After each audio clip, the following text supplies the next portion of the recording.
What's going on, all of you fantastic freelancers? My name is William from Your Anthem, and it feels really good to be back. And to say to be back and to be back full time, it feels really good. I have been atrociously busy the last 2 months and have been on and off with Anthem content, though I suppose it's kinda good that I've been gone during the pretty much a content drought in Anthem, but nevertheless, I am back when it counts and I am ready to cover the Cataclysm. Speaking of the Cataclysm, I have some pretty damn neat stuff to show off for you all. This being the Cataclysm event armor, but before we get into the Cataclysm event armor, I did want to make a few disclaimers. First and foremost, all of the armor that I'm about to show you can only be purchased with event currency from the event store. The event currency, of course, being the crystals that you will collect from completing the Cataclysm and specific free play events. This is such a big deal because we have never, ever in the history of the game so far had armor, aside from Legion of Dawn, that you could get outside of the featured store.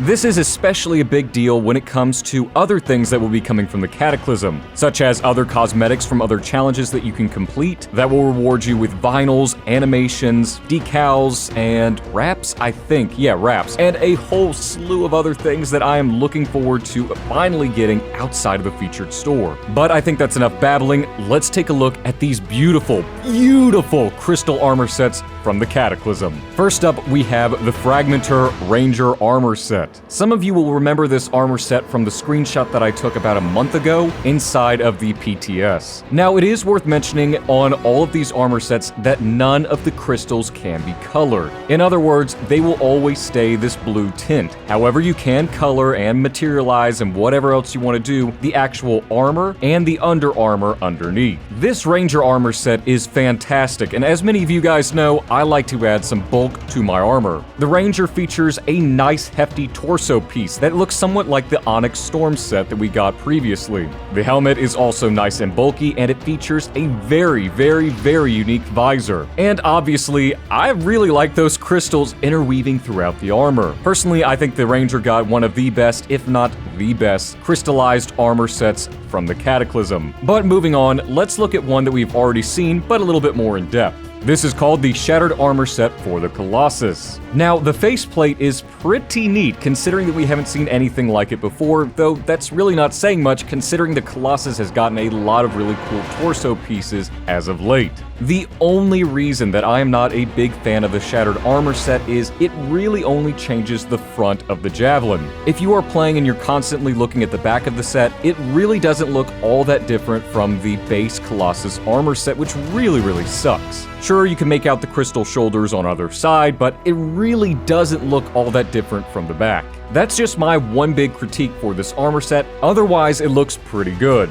Moving on to the Piercer Interceptor armor set. If the Ranger didn't take the cake for this, I think the Interceptor wins hands down. It has a very sleek design as per the usual with the Interceptor, but wow, that helmet. That helmet just is top notch. It's almost like they improved upon the base Interceptor helmet, took some inspiration from that to make this new helmet. It's got that arrow point helmet design that I personally like from the Interceptor, and more times than not, I will wear the base Interceptor helmet because of how cool it looks. This really captures what the Interceptor's all about. And the torso, once again, looks somewhat like the Onyx Storm armor set, and I'm wondering if there are any lore reasons behind why they share this torso. Nevertheless, I do like the crystals piercing throughout it, and if you look really closely, the arm blades on the Interceptor do have the crystals poking out of it. The helmet, though, like I said, is what has won me over with this armor set, and just wow. Alright, that's enough of that. Let's move on to my favorite Javelin, the Storm in his new Shard Torrent armor set. Believe it or not, I would rank this to the mid-tier, if not the lower tier, for these new armor sets. The Storm Shard Torrent looks okay.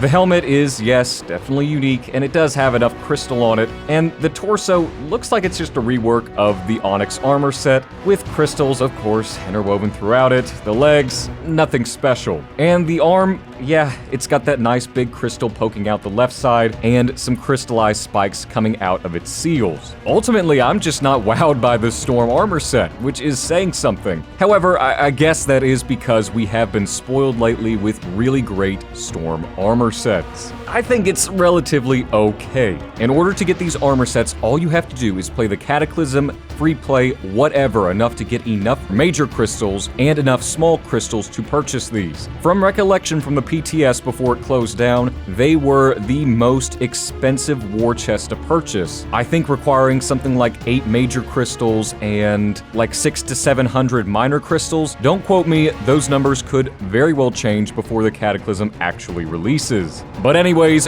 what do you all think of this beautiful, beautiful leak that we got from Javano over at Anthem Archive? A special thanks to him again for these assets, and a link to his website will be in the description below, where I highly encourage you go check out the Anthem Archive page. As always, if you want to see more content like this on your game Anthem, especially with the Cataclysm coming up very soon, be sure to leave a like and subscribe, as we will be covering it predominantly throughout its entire run. Last but not least, a very special and monumental thank you to my patrons and channel members for your generous donations and support of your Anthem. I really couldn't do it without you guys, and coming into the Cataclysm, your support really means a lot to me. I hope all of you fantastic freelancers have a phenomenal day, and I'm looking forward to seeing each and every last one of you in the next video very soon. And remember, freelancers, we are strong alone, but we are stronger together.